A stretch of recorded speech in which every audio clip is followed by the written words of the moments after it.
Build carried, the go-to defense for your resident 600 elo demon. That is the go-to pivoting point of Deepwoken. So many players now feel as though builds matter more than ever.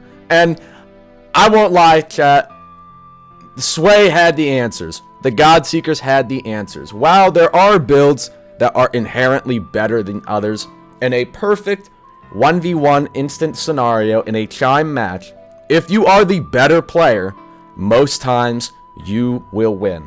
But that isn't how most fights occur. A lot of your fights are going to be happening randomly in the depths and the overworld, and that is its entirely own beast. Today, I would like to discuss the unfortunate rise of build differences post-Verse 2. Post-Verse 2, more than ever, I would say that your build depends entirely on the playstyle in which you are trying to use. Not only that, I would say that your playstyle and the build that better suits it is the most important part of the game. Let me sort of explain. Following Verse 2, we've stepped away from the sort of physical up-in-your-face combat that used to be prevalent in Verse 1. As we get further and further along, mage metas have begun to appear. And not in the sense of just using mantras and having really big comically large attacks like you would have in the past. No.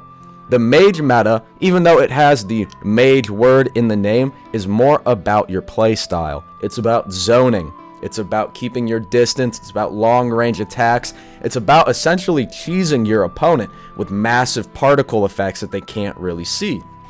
On top of that, oaths and the playstyles they allow have begun to shape the way combat is played. Take, for example, Salt Chemist. Salt Chemist has completely changed the landscape of the game. For a long time, potions have been insanely broken. A lot of people just weren't going high intelligence, and they didn't really want to farm to get all the ingredients. Now that it's much easier and you're incentivized to make potions, players have realized just how boring it is, just how insanely broken it is too. Take a look at this footage in Chime. I'm playing, I'm becoming involuntary Silent Heart. Off the rip, no ether. I have no ether the entire fight. Max tempo, I have 0 ether, so I can't use my mantras. And not shown in this footage, but other Salt Chemists I fought are throwing out the posture pot. So if they come anywhere near me, you know, a slight breeze catches my Johnson, I fucking explode. There's nothing I can do. And they're healing all the time. The only real defense I have against that is trying to get up in their face at all times to prevent them from healing. But if they go up on a metal rampart, they go up on a like an ice glacier, glacial arc, and I don't have any ether, I can't use mantras to get them down. It's unpunishable for the most part. And I've had people say, oh, just eat Calabash. Yeah, man, new meta, bring 99 Calabash with you everywhere you go to negate potions. Which, by the way, they can auto-brew. So they're going to be able to produce potions more than you're going to be able to produce Calabash in this long gank. But that's just one oath. One oath that's bound to be nerfed. What about the others? You see, Jet Striker and Star Kindred have, for the long time, dominated the sort of track star meta. These are oaths, essentially, where the player can deny you, essentially, a way to win. And that's what I'm getting at with this build difference that I'm seeing. Build difference isn't really talking about their build is so much better, you just can't beat them.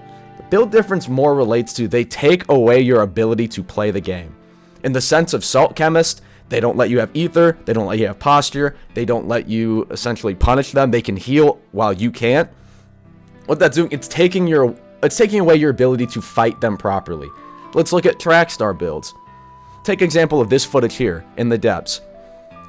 This player is only going to die if they allow that to happen, essentially. They can come up and fight you, do damage to you, get you low. They can get into these fights with you. The difference is, at any point, they can legitimately just fly away. You, however, are forced into a position where not only are you low from the fight, but you also do not have a way to escape now. You have been denied the ability to even finish the fight. These builds, this build carried meta, what it does is it denies you the ability to play the game as intended.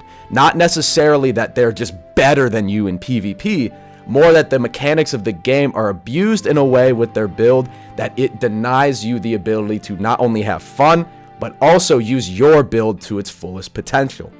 Hopefully we see some sort of nerfs to this. I have a video, I have ideas planned up on how we can tackle the track star meta. I've sort of brought it up to Archmage, and they are going to be tweaking how potions work in the coming weeks. But until then, leave your thoughts below. Tell me what you think about the meta. I would love to talk with y'all more about it. Cheers.